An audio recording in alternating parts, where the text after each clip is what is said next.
வணக்கம் நேயர்களே. களம் 16 நிகழ்ச்சியின் தேர்தல் மேடை பகுதிக்கு உங்களை வரவேற்கும் நான் மனோஜ். ஒவ்வொரு தேர்தல் சமயங்களின் போதும் ஒவ்வொரு துறையை சார்ந்தவர்களுக்கும் பல்வேறு வகையான நலத்திட்டங்களை ஒவ்வொரு கட்சியை சேர்ந்தவர்களும் அறிவிப்பாங்க. அந்த அறிவிப்புகள் எல்லாமே அந்த கட்சியினுடைய தேர்தல் அறிக்கையில இடம்பெறும்.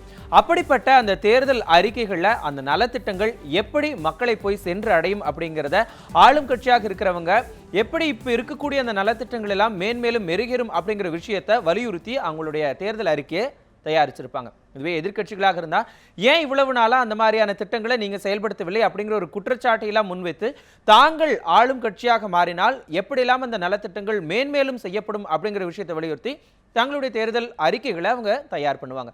ஆனால் இந்த மாதிரியான இந்த தேர்தல் அறிக்கைகள், இந்த மாதிரியான நலத்திட்டங்கள் அப்படிங்கிற விஷயங்களை எல்லாம் பொதுமக்களிடம் கொண்டு போய் சேர்க்கிறதுக்கான ஒரு ஊடகம் அப்படின்னு பார்க்கப்படுறது கண்டிப்பாக தேர்தல் பிரச்சார மேடைகள் தான். அப்படிப்பட்ட தேர்தல் பிரச்சார மேடைகளில் அந்தந்த கட்சியினுடைய தலைவர்கள் நடத்திய அந்த தேர்தல் பிரச்சாரங்களை தான் இன்னைக்கு நம்மளுடைய தேர்தல் மேடை பகுதியில் பார்க்க போகிறோம்.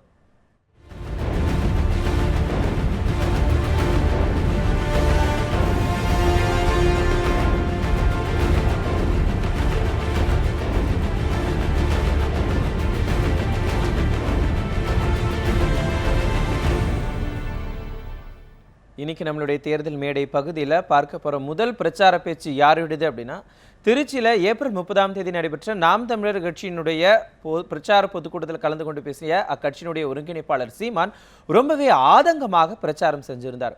குறிப்பாக தமிழகத்தில் தமிழ் மக்களும் வாழ முடியாத சூழல் உருவாகிருச்சு. ஏன் அப்படின்னா இது சுடுகாடாக மாறிவிட்டது. இதற்கு காரணம் என்ன அப்படின்னா, அதிகாரத்தில் இருக்கிறவங்க அந்த மாதிரி மாற்றிக்கிட்டாங்க. இப்போ வரைக்கும் தமிழ் வளர்வதற்கு காரணம் எல்லாமே இந்த மாதிரியான அதிகார போதை தான் அப்படின்னு சொல்லி ரொம்பவே ஆதங்கமாக தன்னுடைய தேர்தல் பிரச்சாரத்தில் ஈடுபட்டார் சீமான். சீமானுடைய பிரச்சார பேச்சை இப்போ நம்ம பார்க்கலாம். படிக்க கல்வி இல்லை, படித்தால் வேலை இல்லை, நடக்க பாதை இல்லை, எரிக்க மின்சாரம் இல்லை, இருக்க வீடு இல்லை, சுவாசிக்க காற்று இல்லை, பாதுகாப்பான சுற்றுச்சூழல் இல்லை, ஆறு இல்லை, ஏரி இல்லை, குளம் இல்லை, குட்டை இல்லை, ஊரணி இல்லை, கண்மாய் இல்லை. இவை எல்லாம் இருந்தால் அதில் நீர் இல்லை, மலை இல்லை, கனிம வளங்கள் இல்லை, காடுகள் இல்லை. இது நாடு தமிழ்நாடு. தமிழுக்கும் தமிழருக்கும் இது சுடுகாடாக இருக்கிறது. தமிழர் நாட்டில், தமிழர் ஏட்டில், தமிழர் வீட்டில் எங்கும் தமிழ் இல்லை. ஆட்சி மொழியாக, அதிகார மொழியாக, பண்பாட்டு மொழியாக, பயன்பாட்டு மொழியாக, வழிபாட்டு மொழியாக, வழக்காட்டு மொழியாக எந்த இடத்திலும் தமிழ் இல்லை. அதை பற்றிய கவலை அதிகாரத்தில் இருப்பவருக்கு அறவே இல்லை. ஒரு தாய்க்குத்தான் தெரியும் பிள்ளைக்கு எதை கொடுக்க வேண்டும், தடுக்க வேண்டும் என்பது. அந்த தாய் போல ஆட்சி இருக்க வேண்டும் என்று, ஆட்சி நடத்துபவர்கள் இருக்க வேண்டும் என்று நாம் எதிர்பார்க்கிறோம். ஆனால் என்று சொல்கிறார்கள் அம்மையார் ஜெயலலிதா அவர்கள், நான் தாய் போல இருந்து ஆட்சி செய்தேன் என்று. என் தாய் என்னை குடித்து விட்டு சாப்பிடவா என்று சொல்லியிருக்கிறாரே ஒழிய குடித்து விட்டு சாப்பிடவா என்று சொன்னதில்லை. ஆனால் தெருவுக்கு 2 மதுக்கடைகளை திறந்து விட்டு எந்த தாய் குடிக்க வைக்கிறார்? எந்த தாய்? பல்லாயிரக்கணக்கில் பள்ளிக்கூடங்களை திறந்து எங்களை படிக்க வைத்த தலைவர் காமராஜ் இங்கே. பல்லாயிரக்கணக்கில் மதுக்கடைகளை திறந்து குடிக்க வைத்த இந்த ஆட்சியாளர்கள் தலைவர்கள் இங்கே. இது எந்த ஆட்சியை மலர செய்ய என் மக்கள் வாக்கு செலுத்த போகிறார்கள்? கேடுகட்ட பணநாயகம், பணத்தை கொடுத்து வாக்கை பறிக்கிற ஒரு கொடிய ஒரு நிலை. இந்த ஜனநாயகம், இந்த சுதந்திரம், இதை மீட்கத்தானா, இதை பெறத்தானா நமது முன்னோர்கள் போராடி செத்தார்கள்? இதற்காகவா? மாடு கூட இழுக்க திணறுகிற ஒரு செக்கை நமது அருமை பெரும்பாட்டன் வாவு சிதம்பரனால் இழுத்தது இந்த சுதந்திரம், இந்த ஜனநாயகத்தை காக்கவா? இதற்காகத்தானா?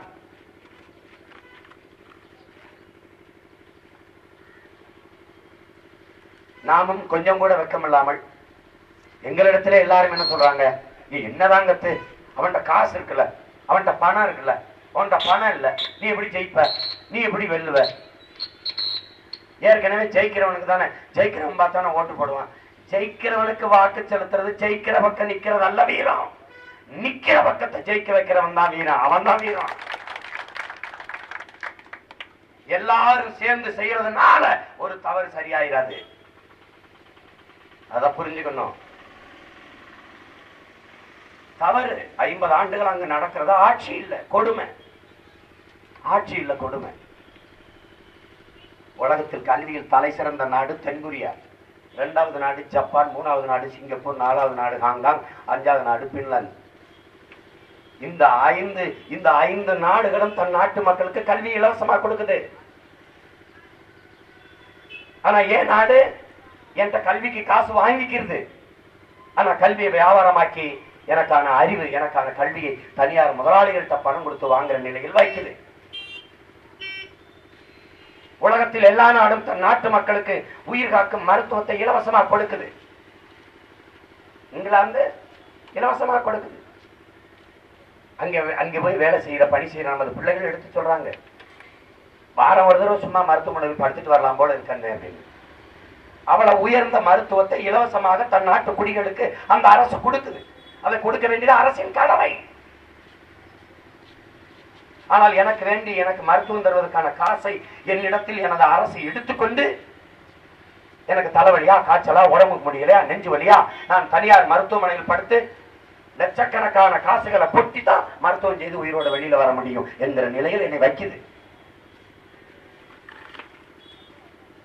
ஒரு தவிச்ச வாய்க்கு தண்ணி தர முடியல இந்த அரசால. தவிச்ச வாய்க்கு தண்ணி தன் தேசத்து குடிமக்களுக்கு. தண்ணீர் என்பது வெறும் மனித உயிர் தேவை அல்ல, அனைத்து உயிர்களுக்குமான தேவை தண்ணீர். ஆடு, மாடு, கோழி, கொக்கு, குருவி, நாய், நரி, பூனை, சிங்கம், புலி, கரடி எல்லாவற்றுக்குமான ஒரு உயிர் தேவையாக, உயிர் ஆகாரமாக நீர் இருக்குது. ஆனால் அந்த நீரை வியாபார பொருளாக மாற்றியது இந்த அதிகாரங்கள். 712 கோடி உலக மக்கள் தொகை, 2 விழுக்காடு தான் தண்ணி இருக்கு குடிக்க, குடிநீர். ஒரு மனிதன் குடிக்காம ஒரு வாரம் இருக்க முடியும், தண்ணீர் குடிக்காம எவ்வளவு நாள் இருக்க முடியும்? அப்ப 2 விழுக்காடு இருக்கு, இது 20 விழுக்காடா மாத்துறதுக்கு என்ன வழி என்று சிந்திக்காம இதை வித்தா நிறைய காசு சம்பாதிக்கலாம் என்று ஒரு மூளை யோசிக்குது. அதுதான் பச்சை துரோகம். எல்லாம் போத்தல் அடைச்சு விக்குது. என் தாத்தனும் பாட்டனும் ஏரியிலையும் நதியிலையும் குடிச்சான், குளத்திலையும் குடிச்சான், குட்டையிலையும் குடிச்சான், கம்மாயில குடிச்சான். எங்க அப்பன் குழாயில தண்ணி குடிச்சான், நாங்க போத்தல்ல குடிக்கிறோம். எதிர்கால இன்னொரு தலைமுறை எங்க போய் தண்ணி குடிக்கும்? எவன் குறவழியாவது கடிச்சு ரத்தத்தான் குடிக்கும். எங்க இருக்கும் தண்ணி? என் தாயின் மார்ல நான் பால் குடிக்கலாம், இயற்கை. அந்த மாரை அறுத்து ரத்தம் குடிப்பது எவ்வளவு பெரிய கொடுமையோ அப்படிப்பட்ட ஒரு கொடுமை இந்த தேசத்தில் நடக்குது. இந்த பூமி தாயின் மார் அறுத்து குழாய்களை போட்டு உறிஞ்சி லட்சக்கணக்கான கோடி லிட்டர்களை கொண்டு வந்து போத்தலிலும் கல்லை அடைச்சு வியாபாரம். தண்ணீர் மிக உயர்ந்த சந்தை பொருளாக மாறி நிற்கிற தேசம் எப்படி உருப்படும்?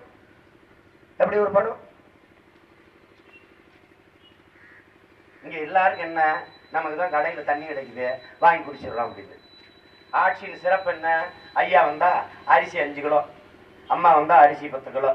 இது அரசியலா அரிசியலா?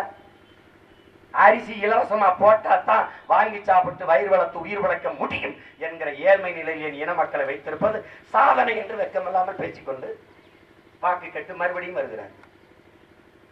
இதுவா அரசியல்? சிட்டுக்குருவிக்கு தண்ணி இல்ல, மைனாவுக்கு தண்ணி இல்ல, காக்கைக்கு தண்ணி இல்ல, தேனீக்களுக்கு தண்ணி இல்ல, அதெல்லாம் செத்து போகுதுன்னு சீமான் கவலைப்படுறான். இது ஒரு பைத்தியக்காரன். ஏன் கவலைப்படுறான்? அதெல்லாம் செத்து போச்சுன்னா நீங்க எல்லாரும் செத்து போயிருவீங்கன்னால கவலைப்படுறேன். இதான் அங்க இருக்கிற உண்மை.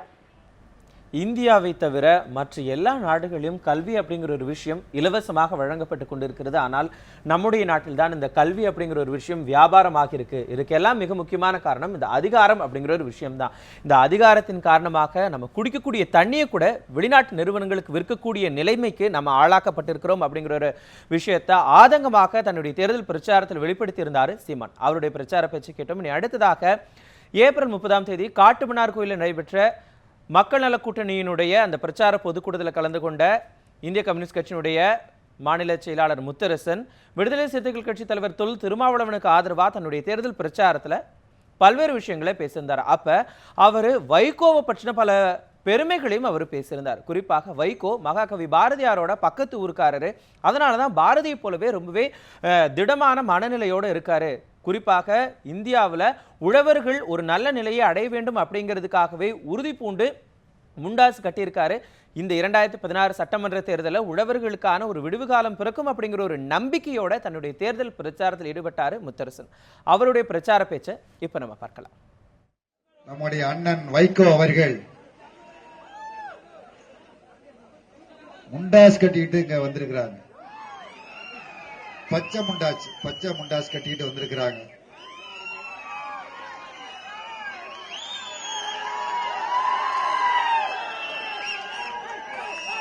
நம்ம பத்திரிகைக்காரவங்க சில பத்திரிகையில 1-2 பத்திரிகைகள்ல அவர் ஜோசியம் பார்த்துட்டு ஜோசியக்காரு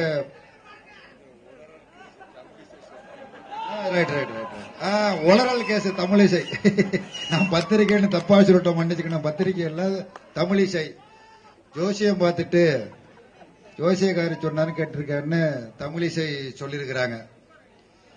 அவர் குடியிருக்கிற ஊருக்கும் பக்கத்து ஊரு எட்டயபுரங்கிறது எல்லாருக்கும் தெரியும். எட்டயபுரம் கவிஞன் முண்டாசு கவிஞன் தான் பாரதி. பாரதியை பின்பற்றுகிறவர் தான் நம்முடைய வைகோ. உழவுக்கும் தொழிலுக்கும் வந்தனை செய்வோம் என்று சொன்னான் பாரதி. உழவுக்கும் தொழிலுக்கும் வந்தனை செய்வோம் சொன்னான். அந்த உழவு தொழில் எப்படி சீரழிஞ்சிருக்குன்னு தெரியும். உழுதுண்டு வாழ்வாரே வாழ்வார், மற்றெல்லாம் தொழுதுண்டு பின் செல்வார் என்று வள்ளுவர் சொன்னார். உழுதுண்டு வாழ்வாரே சாவார், மற்றெல்லாம் தொழுதுண்டு தொந்தி பெருப்பார். திருக்குறள் மாறி போச்சு. புது திருக்குறள் எழுதிட்டான். உழுதுண்டு வாழ்வாரை சாவார்னு ஆகி போச்சு. அந்த சாவிலிருந்து தடுக்க வேண்டும், விவசாயிகளை காப்பாற்ற வேண்டும்.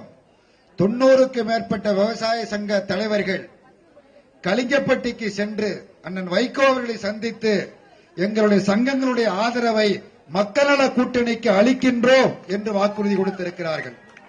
அந்த விவசாயிகளுடைய உணர்வை பிரதிபலிப்பதற்காக பச்சை துண்டை அவர் அணிந்திருக்கிறார். கலட்ட மாட்டேன். விவசாயிகளுடைய வாழ்க்கையில் முன்னேற்றம் ஏற்படுகிற வரையில், மாற்றம் ஏற்படுகிற வரையில் நான் கலட்ட மாட்டேன்னு பச்சை துண்டை கட்டி இங்கே வருகின்றிருக்கிறார். சாராயத்தை குடிக்க செய்து நம்ம மக்களை எல்லாம் சாகடித்துக் கொண்டிருக்கிற இந்த 2 ஆட்சிகளையும் எப்படி அகற்றுவது என்று 50 ஆண்டு காலமாக தமிழ்நாட்டு மக்கள் புலம்பிக் கொண்டிருந்தார்கள். ஒரு தவமாக இருந்த பெற்ற குழந்தை என்று சொல்வார்கள். இன்றைக்கு தமிழ்நாட்டு மக்கள் தவமிருந்து பெற்ற குழந்தைதான் மக்கள் நல கூட்டணி. தேசிய முற்போக்கு திராவிடர் கழகம், தமிழ் மாநில காங்கிரஸ். ஆட்சி மாற்றம் வேண்டும். அந்த ஆட்சி ஊழல் இல்லாத ஆட்சியாக இருக்க வேண்டும். மதியில்லாத தமிழகம் வேண்டாம். நம்மள எத்தனை பேரு இங்க பாருங்க, இங்க ஒருத்தர் கூட்டத்தை நடத்த விடல, ஒருத்தர் போலீஸ்கார் வந்து பழச்சு போனார். கூட்டத்தை நடத்த விடல. ஆயிரக்கணக்கில் பல்லாயிரக்கணக்கில் திரண்டு இருக்கிறீங்க. திருமாவளவன் சக்தி முழுவதையும் செலவழித்து இங்கே பேசிக் கொண்டிருக்கிறார். இங்க ஒருத்தர் உட்கார்ந்துட்டு குடிச்சிட்டு அவர் பாட்டுக்கு அவர் பேசிக்கிட்டே இருக்கிறார். இப்படி எத்தனை ஆயிரம் பெண்கள், நம்முடைய சகோதரிகள், நம்முடைய தாய்மார்கள், எத்தனை பேர் தாலி அறுக்கப்பட்டு இருக்கிறது. 1 2 1000 2000 பல்லாயிரக்கணக்கான பெண்கள் தாலி அறுந்து போய்விட்டது. எத்தனை குடும்ப பெண்கள், நம்முடைய சகோதரிகள் தினம் தினம் மிதிபட்டு செத்துக் கொண்டிருக்கிறார்கள், அடிபட்டு செத்துக் கொண்டிருக்கிறார்கள். குடிகார கணவங்கிட்ட மாட்டிக்கொள்ளுகிற இந்த பெண்கள் இருக்காங்களே, அந்த சித்திரவதை இருக்குத, அந்த சித்திரவதையை விட உலகத்துல கொடுமையான சித்திரவதை எதுவுமே கிடையாது. அப்படிப்பட்ட கொடுமை. அந்த கொடுமையில் இருந்து தமிழகம் விடுபட வேண்டும். ஊழல் இல்லாத ஆட்சி வேண்டும். நல்ல நிர்வாகிகள் வேண்டும். நல்ல அதிகாரிகள் வேண்டும். அப்படிப்பட்ட முயற்சியில் நம்முடைய அணி ஈடுபட்டிருக்கிறது. நம்முடைய மதிப்பிற்குரிய கேப்டனை பத்தி எல்லாம் நிறைய சொல்லிட்டாங்க, திரும்ப சொல்லல.